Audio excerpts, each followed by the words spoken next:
Hello, I'm Nate, aka B-Tier Mutineer, and today as part of my B-Tier guides for Dragon Age Origins Awakening, I'm going to take you through the build I recommend for a warrior class Warden-Commander. This will be a dual-wielding support warrior. The companion builds I made all have quite high damage, even tank justice and support Anders, so I figured it would be nice and thematic for the Warden-Commander to act like a proper leader and support their allies on the battlefield. This should be a pretty cheap build to put together since you mainly want your best gear on the full damagers in your party. However, you'll still be able to deal a good amount of damage and be fairly tanky yourself, so this is a hybrid build that provides a lot of utility to the entire group. Before we get into the build, I'll take a moment to say a special thank you to my members. I appreciate all of you so much, and your support allows me to keep going. Joining as a member would help the channel a lot, but of course only do so if you want to and if you can afford it. I'm always grateful even if you just like the video if you enjoyed it, and maybe leave a comment. Back to the guide. First, I have a few mods I always recommend. If you've watched my previous Awakening guides, you already know what these are, so you can skip to the next section, but I'm mentioning them in each guide for anyone who's new.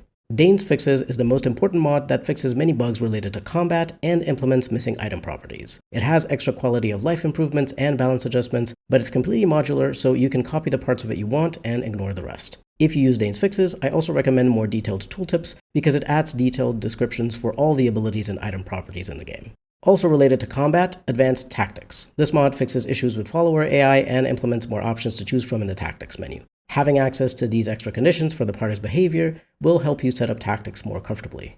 Finally, Respecification DAO allows you to respecialize your characters. While in Awakening you can do this with a special item called Manual of Focus, the mod allows you to respecialize your Warden from Origins before you import them into Awakening, which can be very useful if your Warden is a bit weak, or if you want to change their build before starting Awakening. Manuals of Focus are only available after you complete the first mission of Awakening. The mod also allows you to do a partial respec, meaning attribute and ability points are reset, but the character keeps any specializations they already have. This is good if you haven't yet played Awakening, because you won't have the new specializations available from the start, and if you use a Manual of Focus, it will remove all specializations from a companion. With that out of the way, let's get into the build. I'll do a quick overview of the build here since there's a few things I need to mention. First, I will not assume anything about your Warden, so whether you are importing your existing one from Origins or making a new Orlesian Warden in Awakening, you'll be able to follow along. Obviously, this is a dual-wielding warrior build, so if you're importing your Warden, you'll need them to be a dual wielder. But even if you're missing some of the abilities I recommend, don't worry, you can just respecialize after the first mission by buying a Manual of Focus from Heron, or use the Respecification DAO mod. Because the level of your Warden can vary, for the starting skills and abilities, I will recommend things for a level 18 character, since that is the level that the Orlesian Warden starts at. If your Warden is already higher level, you can just pick some extra things from the recommended skills and abilities list and follow along from there.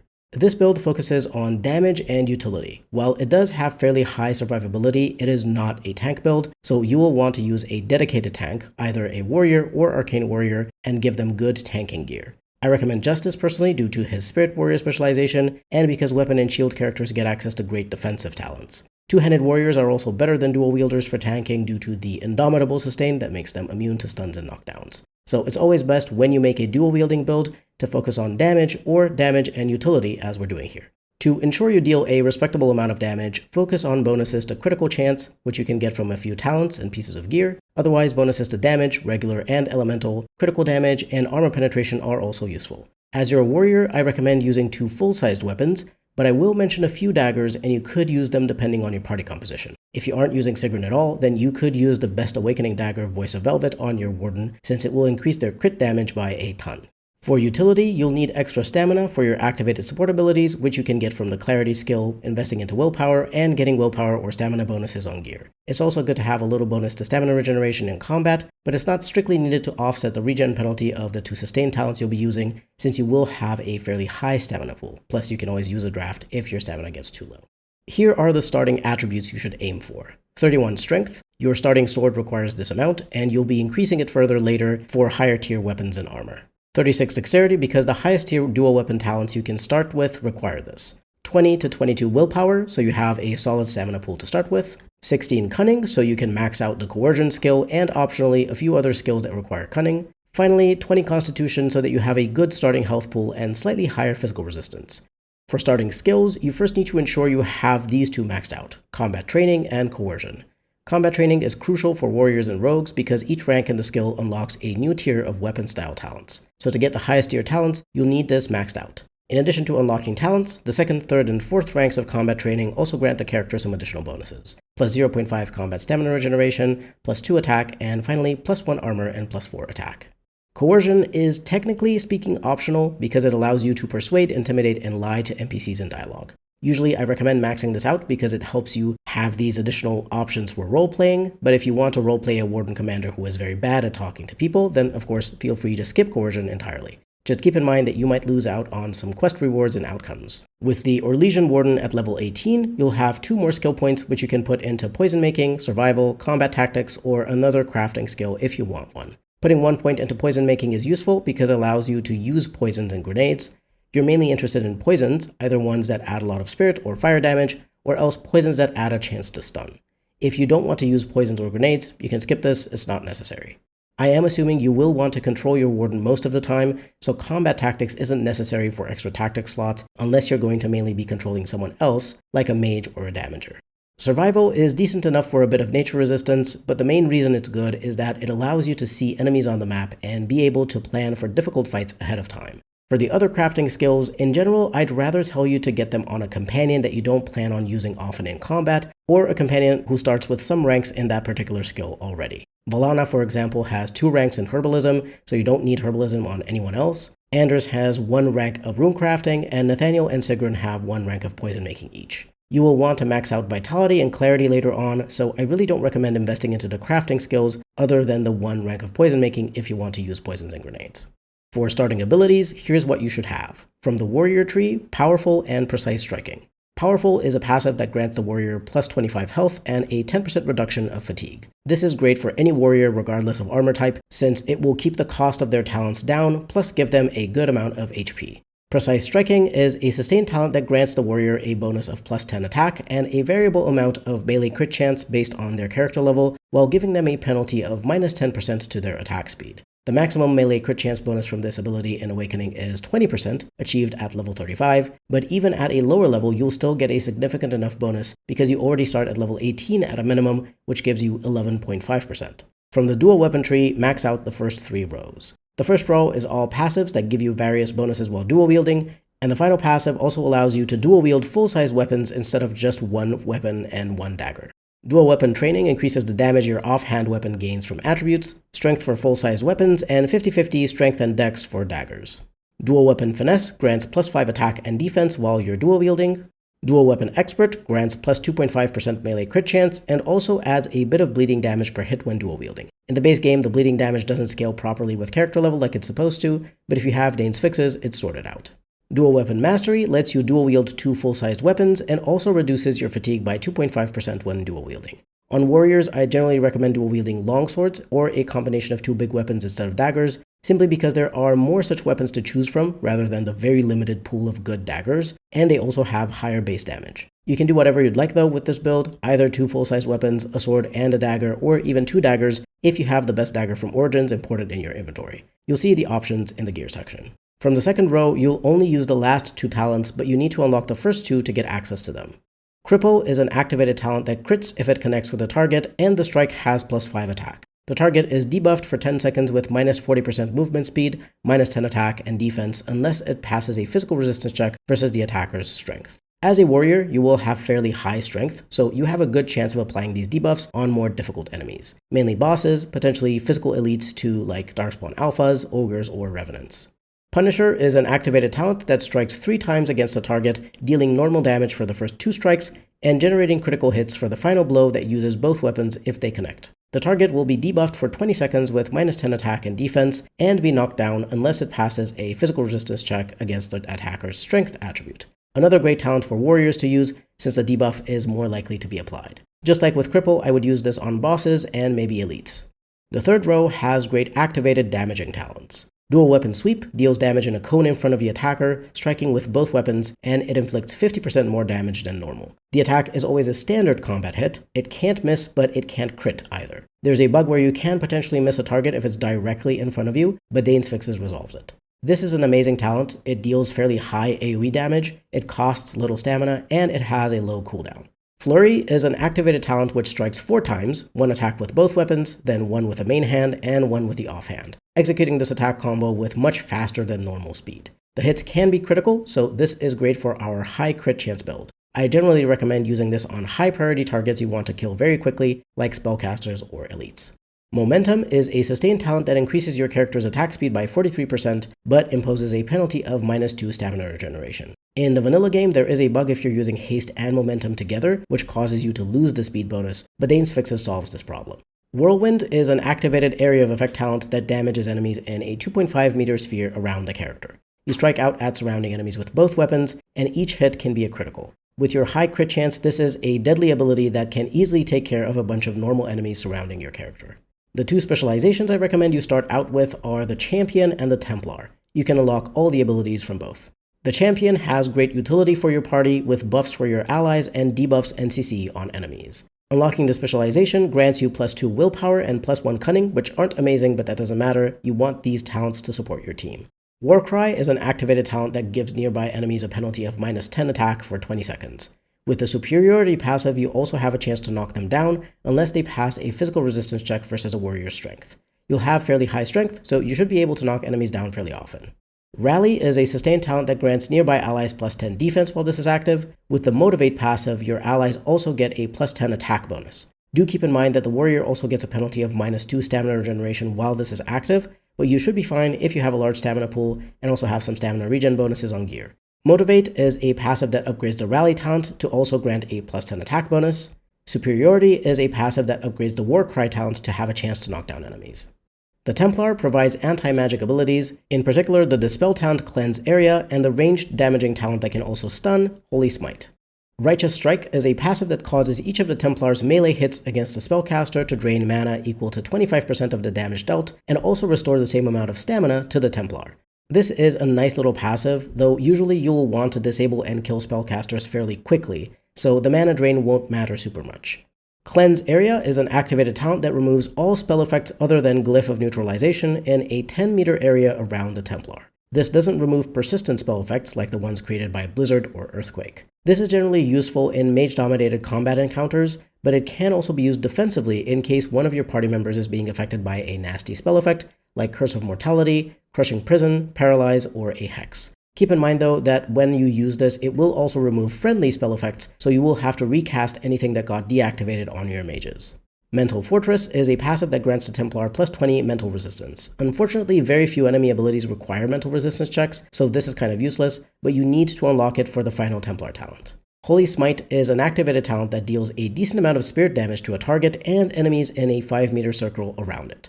If the primary target is a spellcaster, it must pass a mental resistance check, or else it will lose a moderate amount of mana and take additional spirit damage equal to half of the mana lost. The primary target affected by the smite will be stunned unless they pass a physical resistance check against the Templar's willpower attribute. The others in the AoE will be knocked back if they fail a similar physical resistance check. You'll have a decently high willpower attribute, so you should be able to fairly frequently stun enemy mages.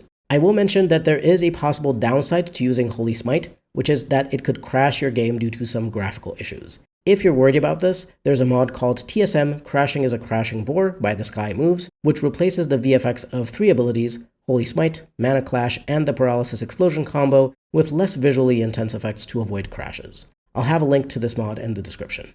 Moving on, your Warden-Commander's starting gear will obviously vary if you import a Warden from Origins, so the only thing I can discuss here is the default gear you get if you make an Orlesian Warden, or if your Warden from Origins doesn't have any gear or their gear is too low level. Warden's Companion is a tier 7 longsword with 3 rune slots, +2 dexterity, +0.5 armor penetration, +4 attack, and +6 damage versus Darkspawn. It's the only longsword with damage versus Darkspawn in Awakening, so it's actually quite good even if it's not tier 8 or 9. You can absolutely keep this and add Silverite runes to it for even more damage against Darkspawn unless you want to get other bonus stats such as critical chance or critical damage on your weapon. Twin Blade is a tier 7 dagger with 3 rune slots, +1% melee crit chance, +0.5 AP, +2 attack, and +1 cold damage. You get 2 of these. Unfortunately, this is a pretty bad dagger, so I recommend switching it to a longsword or a better dagger as soon as you can. Your armor is a tier 6 massive set called the Grey Warden Plate Armor Set, comprised of helmet, chest piece, gloves, and boots. The set bonus is +2 strength and +6 constitution, which is pretty solid for the beginning of the game, so keep the set until you can get more bonus stats from whatever you replace than what the set bonus offers you. The name of your chest piece will be different based on whether you imported your Warden from Origins or have an Orlesian one, but otherwise the stats are the same. The helmet grants +3 defense and +5 mental and physical resistance. This is the weakest piece together with the gloves, so replace it as soon as you can. The gloves grant +4 attack, which is barely anything, so just as with the helmet, replace them as soon as you get something better.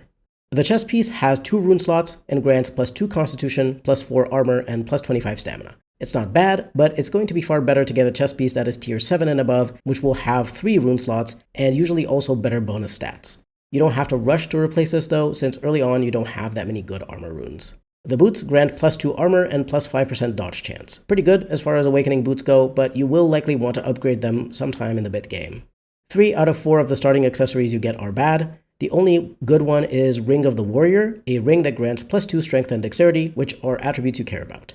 Replace the other 3 as soon as you can. Dwarven Smith's Belt is a belt that grants +1 armor. Warden's Oath is an amulet that grants +2 constitution. And Golden Ring is a ring that grants +1 constitution. Absolutely terrible, though if you want to keep the amulet for role-playing reasons since it's a warden item, you could do that, but you will lose out on a lot of better bonuses from other amulets. Moving on, here are the recommended attributes. Either 42 or 48 strength, depending on whether you want to use the tier 9 heavy armor or not. If you're not using tier 9 heavy armor pieces, only tier 7 at most, then you're fine with 42 strength. Otherwise, you'll need 48. However, you may be able to reach that number with bonuses to strength or all attributes on accessories and other gear. I personally recommend aiming for 41 to 42 base strength, and then getting the rest of the points you need from gear. 40 base dexterity to be able to unlock the great dual weapon passive Find Vitals. 35 base willpower for a decent stamina pool that will be further increased by bonuses to stamina and willpower on your gear. And I recommend putting the rest of your points into Constitution, because the effects of your Guardian talents will be improved by having a higher Constitution score. You will likely have some bonuses to all attributes on your gear, so you don't need to increase your magic score manually. You'll have a few extra points, which will increase the effectiveness of health poultices on your character. Moving on, here are the recommended skills. Max out Vitality and Clarity, then if you have any points left, I recommend putting them into Survival for the extra nature resistance and making enemies visible on the map. If you're going to mainly control a different party member, then instead of Survival, go for Combat Tactics so you can set up automated tactics for your Warden in combat. Vitality increases your character's health by 25 points per rank for a total of 100 when maxed out, super useful for any melee character to increase their survivability. Clarity increases your character's stamina or mana by 25 points per rank for a total of 100 when maxed out. Useful for all characters because it will allow them to use their abilities more before they need to drink a stamina draft. I recommend maxing out Clarity before Vitality because you care more about the utility you can bring to the team rather than being very tanky. You should have an actual tank in the party who will draw enemy aggression onto themselves, so your Warden shouldn't be in too much danger most of the time. Even so, you'll be tanky anyway due to bonuses to Constitution and health from gear and from investing into Constitution yourself. Now let's talk recommended abilities. There aren't too many of these left to complete the build since you start at level 18 or higher already. From the Warrior tree, unlock Second Wind and Peon's Plight. Second Wind is an activated talent that restores 80% of the warrior's maximum stamina when used. It has a long 2-minute cooldown, so you'll use it once or twice per fight. Peon's Plight is an activated talent that causes the warrior to strike an enemy with a powerful blow. A successful attack automatically kills a target of normal or lower rank, inflicts a double crit against an elite, and a regular crit against a boss. I only recommend using this ability against elites specifically for the double crit. Otherwise, maybe also use this on a normal rank spellcaster or a fast attacking rogue to kill them instantly. From the dual weapon tree, unlock Twin Strikes and Find Vitals. Twin Strikes causes 2 automatic critical hits, which is very nice since dual wielding characters didn't have very good auto crit abilities in the base game. If you have the Find Vitals passive, each of these also inflicts bleeding damage equal to 66% of the initial damage, which is applied over 5 seconds, a decent chunk of extra damage if you already deal high base damage. Find Vitals is a passive that grants plus 10% melee crit chance and plus 20% critical damage while the character is dual wielding. It also upgrades Twin Strikes to gain that extra bleeding damage over time. This is an amazing talent for any dual wielder who cares about doing critical hits, like our high crit warrior. The final specialization I recommend is Guardian, because it has abilities that protect your other allies. The unlock bonuses are plus 1 Constitution and plus 5% nature resistance, which are tiny, but the abilities are more than worth it. Unlock the first 3 because the 4th is very bad due to a huge movement speed penalty, so it's just not worth using at all. Guardian's Shield is an activated talent that creates a shield around one particular ally that lessens the damage they take by 30% of the result of the Guardian's Constitution minus 10. With Master Guardian, this gets upgraded to 50% of the Guardian's Constitution minus 10. The shield lasts for 30 seconds. This is a great defensive talent for either one of your melee damagers or your tank. Fortifying Presence is an activated talent that applies a buff to the party, granting between +5 to 15 armor for 10 to 30 seconds, depending on the Guardian's constitution. However, the armor granted by this decays over time, so the party doesn't get the full amount for the entire duration. The ability does stack with itself, but the existing stacks keep their original duration, but you can keep using it to get extra armor because it has a super short cooldown of 10 seconds. This is great to use if you have 2 or 3 melee characters in the party, because they're more likely to get hit since they're closer to the enemies. If you have Master Guardian, it's much easier to get the max armor buff and duration, since you only need 37 constitution for that, whereas with a base talent you would need a whopping 91 constitution. So if you plan on using this, upgrade it with Master Guardian. Master Guardian is a passive that upgrades Guardian's shield to provide more damage mitigation to the chosen ally, and it also upgrades Fortifying Presence to have lower constitution requirements to reach the max armor buff and duration. A great upgrade, useful even if you're mainly only using Guardian's shield for damage mitigation on a character. These are the essential abilities I recommend for the build. If you get to a higher level and have more points to spend, then here are a few more optional talents to unlock. From the warrior tree, you can also pick up Threaten, Bravery, and Deathblow. You don't care about Threaten, it's a sustained ability used for tanking to draw enemy aggression. You just want the other 2 abilities. Bravery is a passive that grants +3 mental and physical resistance, +1 damage, and also increases the warrior's crit chance by 3.5% for each enemy above 2 engaged with a warrior in melee. In the vanilla game, the crit chance improvement doesn't properly work, and I'm not sure if it was implemented by Dane's fixes. But the bonus damage is decent, since it will apply to both of your weapons, so you might as well get it if you're done unlocking all the other abilities. Deathblow is a passive that grants the warriors some stamina whenever they cause the killing blow on an enemy. The stamina restoration is based on the enemy's health, which mainly depends on their rank. This is useful since you do want to use activated talents fairly often, so if you just so happen to kill enemies every once in a while, you'll restore some stamina and not have to drink potions too often. Moving on to recommended gear. As part of recommending items for Awakening, I'll mostly recommend items you can obtain in Awakening. I can't usually recommend DAO items because you don't always import your Warden, and even if you do, it's not guaranteed you'll have every item in your inventory. I will mention something from DAO if I think it would be particularly nice, or if Awakening doesn't have enough good options. But otherwise you'll have to figure out for yourself whether an Origins item is suitable for the build. To make that easier, I'll explain the main bonuses to look for. Generally, you want Strength, Dexterity, Constitution and Health, Willpower or Stamina, Armor, and optionally some Stamina regeneration. On weapons, any bonus damage is great, whether physical or fire, or damage versus Darkspawn. You also want bonuses to crit chance and crit damage. Armor penetration and attack are nice to have, but not necessary. On armor pieces, bonuses to Strength, Dexterity, Constitution, Health, Armor, Fatigue Reduction, Physical Resistance, Willpower, Stamina, and any offensive bonuses are good. Defensive stats like Dodge Chance, Defense, Missile Avoidance, and Spell Resistance are useful, but not as important as the other stats. For accessories, bonuses to all attributes are the main thing you'll find, and those are nice since you do want Strength, Dexterity, Constitution, and Willpower. Honestly, even magic is nice to increase through all attributes since it will increase the effectiveness of healing on your character. Cunning is the least useful one since the only thing it will increase for you is armor penetration. You may also find a few other good bonuses like fatigue reduction and crit damage, but these bonuses are rare. Now that you know the general stats to look for on gear, here are my personal item recommendations. Here are the best weapons. Blightblood is a tier 7 longsword with 3 rune slots that grants +5% melee crit chance, +6 attack, +15% crit damage, and has a special poison effect applied that deals 5 nature damage per hit. It's a DLC item you should have in your inventory from the start of the game if you completed the Darkspawn Chronicles DLC. This is a fairly good secondary weapon due to the bonus crit chance and crit damage, though you may prefer one of the other weapons depending on which weapons you use on your companions. Dumat's Spine is a tier 7 to 9 longsword with 3 rune slots, plus 0.75 combat stamina regen, plus 6 attack, and plus 25% crit damage. You can loot it in the throne room of Vigil's Keep from a weapon stand. As far as free weapons go that you can get right after the first mission of the game, it's decent enough as a secondary weapon, but if you have Blightblood, use that instead. Vigilance is a tier 9 longsword that you can get Master Wade to craft for you as part of the quest Worked to the Bone. You can get either a longsword or a greatsword, so you'll have to decide which version you prefer for your team. I personally think that the Warden-Commander is likely the best character to make use of this sword, but your mileage may vary. The customization options I recommend are Raw Power and Sharp as Can Be, which will result in a longsword with +1 to all attributes, plus 3% melee crit chance, plus 2 AP, plus 2 attack, plus 15% crit damage, and plus 5 fire damage. The crit chance and crit damage are great, and the fire damage is useful since Darkspawn are weak to fire, and they're the main enemy you fight in Awakening. The only downside to this sword is that it's pretty difficult to craft because you need a bunch of special materials for it. Eldest Dragonbone, a Greater Warmth Balm, a Fresh Dragon Egg, a Grandmaster Flame Rune, and a Diamond.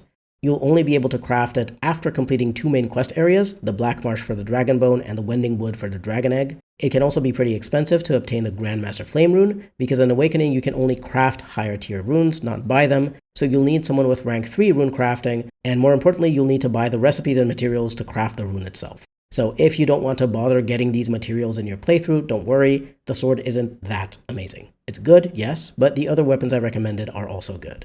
I'll remind you that the Warden's Companion Longsword that you start with is very solid due to the bonus damage versus Darkspawn, so you can absolutely keep it. Generally, daggers are better used by rogues for quick backstabs. However, there are 2 exceptional daggers that you could choose to use, either one or both for your build, if you aren't planning on equipping them on Sigrun. Voice of Velvet from Awakening, and the Rose's Thorn from Origins. Voice of Velvet is a tier 9 dagger with 3 rune slots that grants +1 combat health regen, +3 damage, +5% melee crit chance, +25% dodge chance, +100% crit damage, and +5 cold damage. This would be best on Sigrun if you're using my super high crit build for her, but if you aren't going to use that build, then your Warden-Commander would absolutely love this. You can buy it from the Crown and Lion Inn in Amaranthine for 174 gold and a half. The Rose's Thorn is a tier 7 dagger with 3 rune slots that grants +2 dexterity, +1 combat health regen, +3 damage, +5% melee crit chance, and +30% crit damage. You can buy it in Origins from Garen in the Orzammar Commons for 148 gold and a half. The maximum gear bonus to crit damage you can benefit from is +200%, and you'd get a huge 130% from these 2 daggers combined, as well as +10% to your crit chance. However, do keep in mind that this build isn't meant to be a full damager, which means that it's far more important for you to use abilities to buff and protect your allies and cause disabling effects on enemies. So you don't have to get the highest damage and crit bonuses on your weapons, even if you do benefit from them. Make sure the full damagers on your team have what they need first, and then use what's left for your character. Moving on to armor. Because your Warden-Commander isn't supposed to be a tank, you don't need massive armor pieces for the highest amount of base armor to protect yourself. It's better to use lighter armor pieces because they have lower fatigue scores, which means your abilities will cost less stamina to activate, so you'll be able to use them more often in combat. So I'm only going to recommend light and heavy armor pieces for this build. Here are the good chest pieces. Battle Dress of the Provocateur is a tier 9 light chest piece with 3 rune slots, +6 dexterity, +5 armor, +15% dodge chance, +1 combat stamina regen, and +50 stamina. This would be ideal on your Warden because it gives you dex, armor, dodge chance, and stamina, which are bonuses you're very much looking for, as I mentioned earlier. This is a DLC-related item you should have in your inventory from the beginning of the game if you completed the Provocateur achievement in the Liliana's Song DLC. Rainswept is a tier 9 light chest piece with 3 rune slots, +2 armor, +10% nature and spirit resistance, +1 combat stamina regen, and missile avoidance. It's sold by Haren in Vigil Keep's courtyard. This one isn't as good, and I'd honestly just use your starting armor over it, but if you want the lower fatigue, it's a good non-DLC option for the earlier part of the game. If you're importing your Warden from Origins, you may also have the Felon's Coat, a tier 7 light chest piece with +6 dexterity, +9 defense, +4 armor, +1 combat stamina regen, and +15 physical resistance. It's sold by Haren and Denrim for almost 89 gold after you complete 3 main quests. The battle dress is better, especially because it has rune slots, whereas the Felon's Coat doesn't. If you don't want the dex, defense, and stamina related bonuses, then you could also use this heavy armor. Venture is a tier 9 heavy chest piece with 3 rune slots, +12 constitution, and +12 defense. It's found in the Avar Deep Crypt under Vigil's Keep as part of following the side quest It Comes From Beneath, particularly when exploring the Deep Roads portion of the basement. The constitution bonus is great for your guardian abilities, and defense is nice too, but in all honesty, the battle dress and the Felon's Coat are just better. If you want a better heavy armor and you're importing your Warden from Origins, then there is a heavy chest piece plus armor set combo I always recommend for many warriors and arcane warriors. The chest piece Yvonne the Great's Mail, and the gloves and boots from Wade's Superior Heavy Dragon Scale set. Yvonne the Great's Mail is a tier 7 heavy chest piece that should have 3 rune slots in Awakening that grants +1 combat health and stamina regen, +6 armor, +10% dodge chance, and +10 missile avoidance. You can buy it from Haren and Denrim for 107 gold and a half after completing 3 main quests. But make sure to buy this before you commission the second Drakescale armor from Master Wade. Haren will refuse to trade with you after you commission both sets of Drakescale armor. The best part about this chest piece, other than the amazing bonuses, is that it can combine with Wade's Superior Heavy Dragon Scale gloves and boots and still have the set bonus active. The set bonus is +5 defense and a huge -20% fatigue, which is quite nice for a build that wants to use activated abilities a lot. The gloves and boots each grant plus 10% fire resistance and plus 0.5 combat stamina regeneration. Those are pretty decent bonuses, though not as good as some stats you can get from individual pieces. If you have these 3 armor pieces from importing your Warden, I personally think the bonuses from Yvonne's Mail plus the huge fatigue reduction from the set bonus are absolutely worth it. If you don't have these or don't want to use them, I'll also give you some other option for gloves and boots. There aren't really many good gloves for warriors outside of sets in Awakening. If you find a good pair of gloves from a set you don't plan on using in its entirety on someone else, then feel free to equip them on your Warden.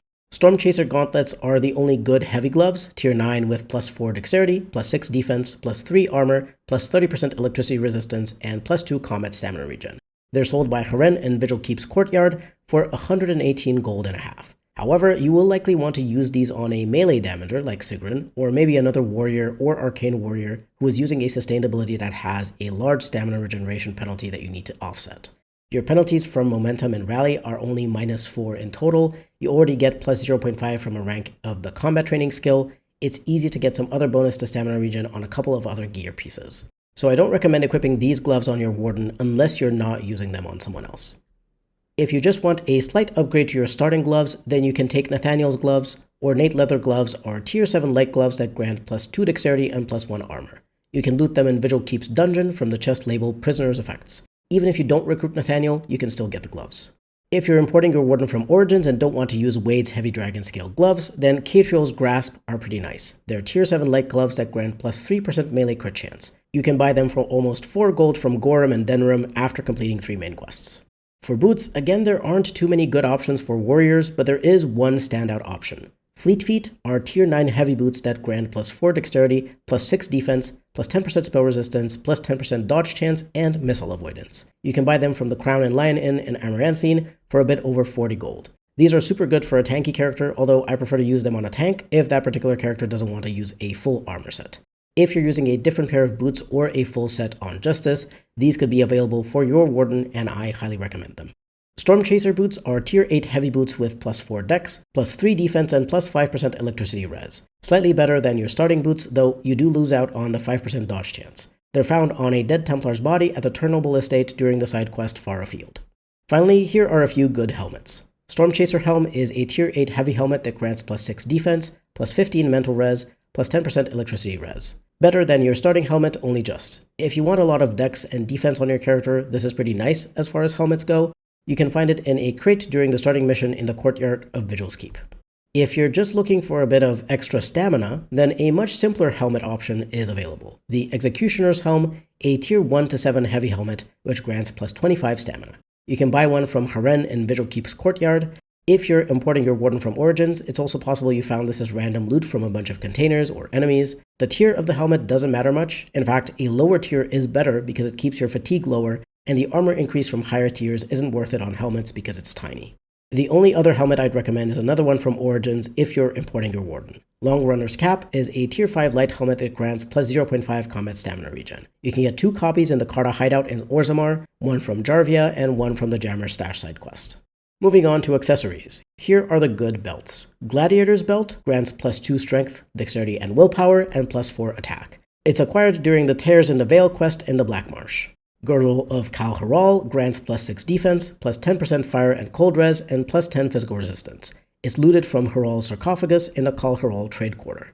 Cinch of Skillful Maneuvering grants plus 2 to all attributes, plus 14% spell res, and plus 15% dodge chance. These defensive bonuses are good on any frontline character, but I find them more useful on a tank because they will get targeted more often. Here are the good amulets. As always, the ones that grant bonuses to all attributes are always good, and I will thus mention them for pretty much any build. Rough-Hewn Pendant grants plus 10% crit damage and minus 25% fatigue. It's looted from the Queen of the Black Marsh. I really like using this amulet for this particular build because the fatigue reduction makes your abilities cheaper, and you also get a slight bonus to your crit damage.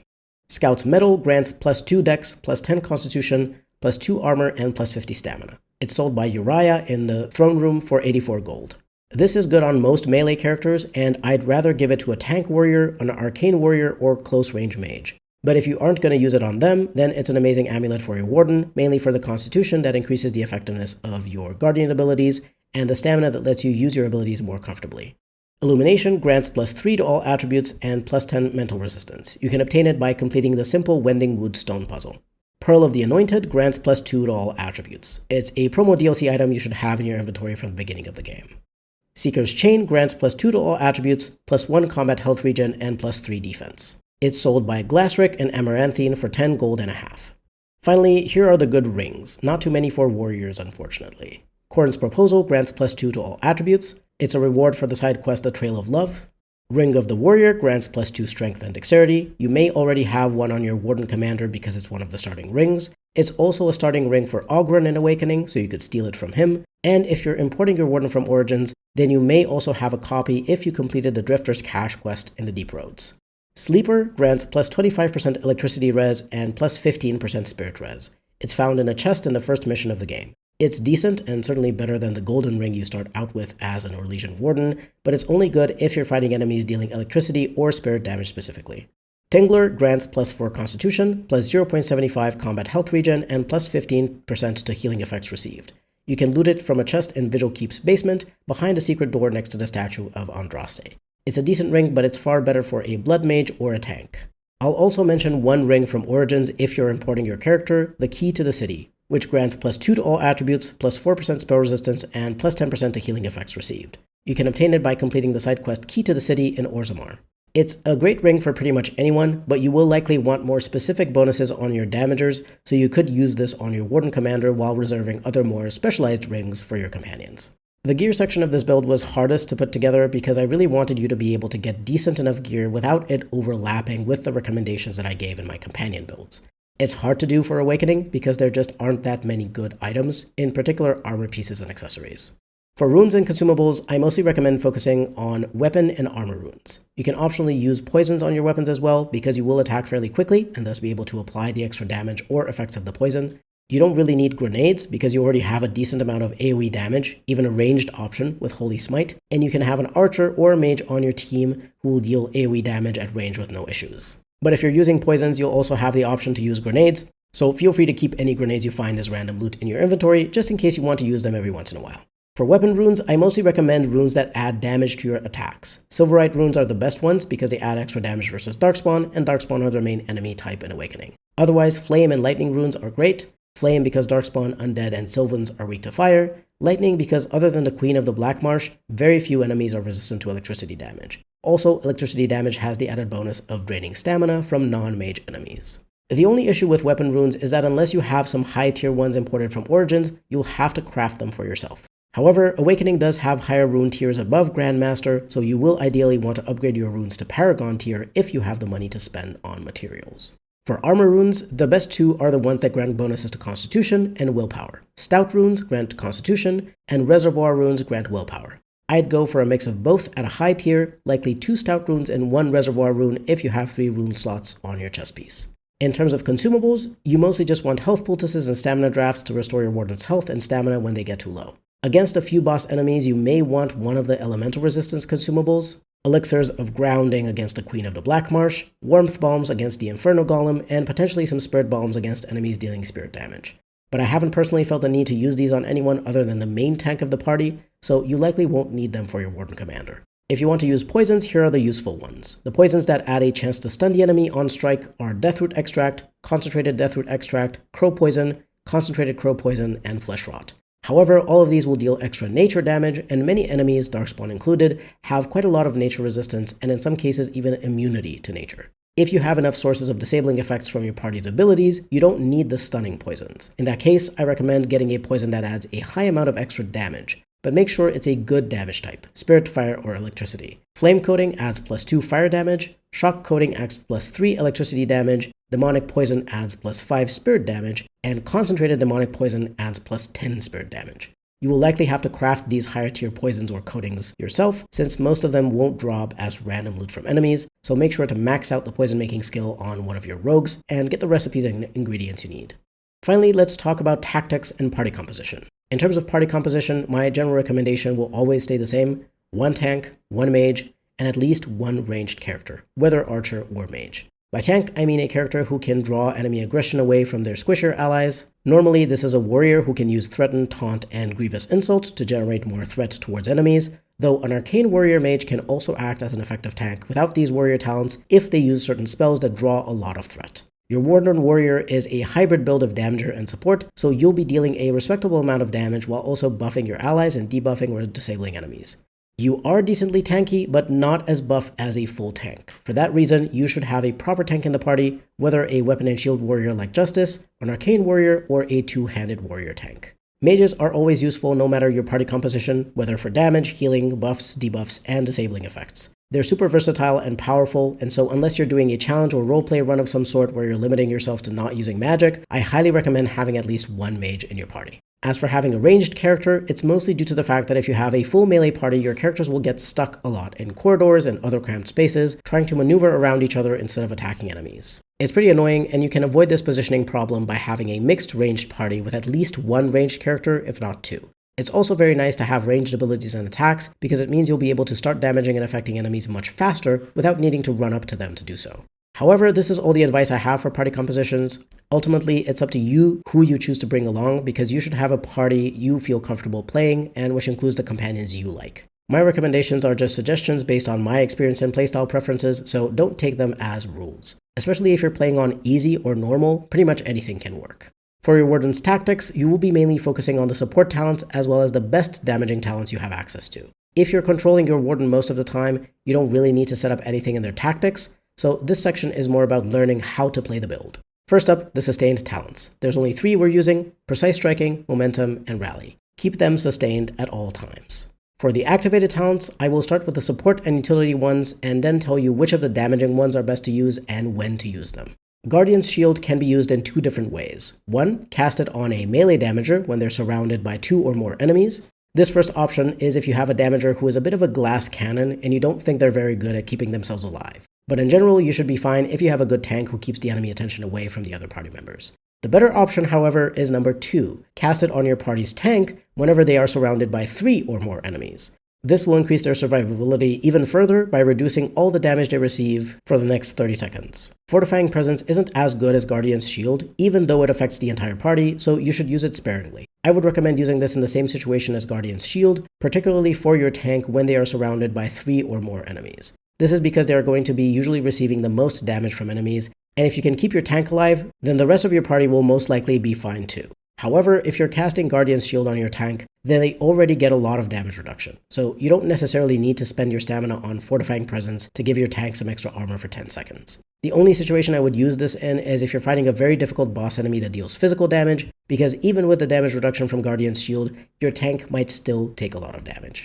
Holy Smite needs to be used on a spellcaster, which is either an enemy mage, an abomination, a rage demon, a shade, or an arcane horror. You're mainly using this to stun the enemy mage. Any damage you deal is great, and if there are any other enemies close to the mage, even better, since they will also be affected. As an additional situation to use Holy Smite in, if there are no spellcasters in a fight, cast it on an enemy who is clustered together with at least 2 other allies, since you'll deal a decent chunk of damage to all of them.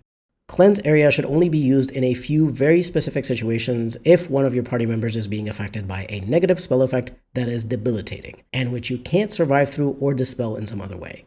Curse of Mortality is the worst spell your characters can be affected by because it makes them unable to heal and also deals continuous spirit damage. Crushing Prison and Paralyze are also pretty bad because they immobilize your characters so they can't move, attack, or use abilities, plus Crushing Prison also deals spirit damage for its duration. There is also a particularly bad Hex your characters can be affected by, Misdirection Hex, which causes all of the target's regular attacks to become misses, including backstabs, and only their crits hit, but they are converted to normal hits. These are the only effects I would dispel because you have to remember that your party's positive spells will also be deactivated and you will have to recast them. Second Wind restores 80% of your warrior's max stamina, so use it whenever your stamina is below 20% to get the most out of it. It's essentially a free use of a greater stamina draft or even more depending on how much max stamina you have. Warcry should be used whenever your warrior is either surrounded by multiple enemies or is close enough to a group of enemies to debuff them and potentially disable them. From the damaging talents, you should use the ones that apply debuffs on enemies, deal area of effect damage, or are very high value, low cost with high damage, or auto crits. Cripple and Punisher apply debuffs. Punisher specifically also has a chance to knock the enemy down. Use these 2 talents on elite or higher rank enemies to debuff them, since they will survive for longer than lower rank enemies, so the debuffs will actually matter. Dual Weapon Sweep and Whirlwind deal AoE damage, and Dual Weapon Sweep is also very cheap. use dual weapon sweep whenever you have 2 or more enemies in front of you. Whirlwind is pretty expensive, so only use it if you're actually surrounded by 3 or more enemies, because otherwise the stamina expenditure isn't worth it. Flurry is cheap and deals a lot of damage quickly, and due to having multiple fast attacks, can crit multiple times. Use this on an enemy you want to kill quickly, such as an enemy spellcaster, or a fast-attacking rogue like a Darkspawn Shriek or a werewolf. You can also use it on elites or bosses because it will do a good amount of damage, especially if 1 or more of the attacks crit. Finally, Peon Splight could instantly kill a normal rank mage or a dangerous physical normal enemy such as a Shriek or werewolf or maybe ogre. But in general, you will want to use this against elite rank enemies specifically because it deals a double crit on them.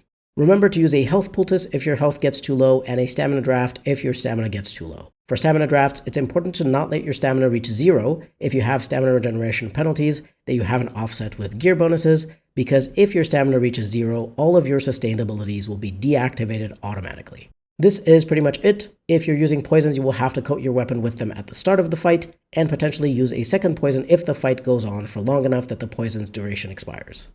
In conclusion, this build for a dual-wielding warrior commander is an interesting hybrid between tanky damager and support. Well, as much support as the warrior class can provide. If you'd like to turn this into more of a damager instead of a support, you can swap out the Guardian specialization for Berserker so that you can use the Berserk sustain for the huge +8 extra damage added to each of your weapons. But in any case, even without Berserker, you should be doing a lot of damage due to your high crit chance and good crit damage bonuses. While some of the gear I recommend is expensive, you don't really need to get the most expensive pieces for this warrior. Just use whatever good items you have left over after you equip your melee damagers and your tank. And of course, remember that you don't need to only use this build on your Warden-Commander. You could absolutely use this on either Ogryn or Justice if you respecialize them into dual wielding. I hope you found this build guide for a dual-wielding warrior in Dragon Age Origins Awakening useful. If you enjoyed this, stick around for future guides and other videos I plan to make about Dragon Age and other games I care about. Feel free to leave a like, comment, subscribe, or maybe become a channel member. Everything helps. This has been B-Tier Mutineer. Thank you very much for watching, and I'll see you next time.